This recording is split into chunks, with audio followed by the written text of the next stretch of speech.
વડોદરા જિલ્લા એલસીબીએ શાકભાજીની આડમાં દારૂનો જથ્થો ઝડપી પાડ્યો।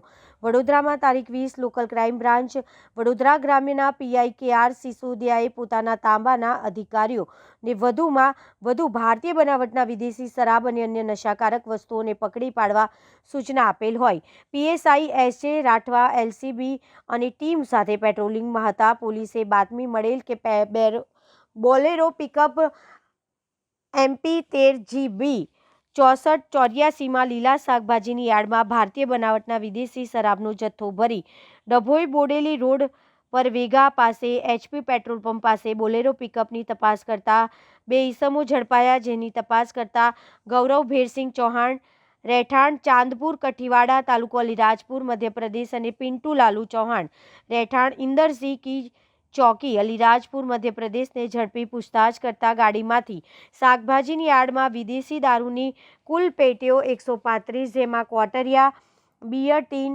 4800 નંગ, જેની કિંમત 6,32,280, મોબાઈલ 2 નંગ 60,000, અંગ ઝડતીના 1,700, લીલા શાકભાજીના 40,000 અને બોલેરો પિકઅપ કિંમત રૂપિયા 8 લાખ એમ કુલ 15,34,480 નો મુદ્દામાલ ઝડપી ડભોઈ પોલીસને સોંપેલ છે।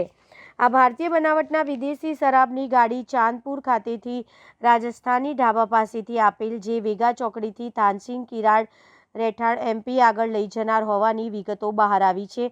હવે ડભોઈ પોલીસ આની વધુ તપાસ કરી રહી છે।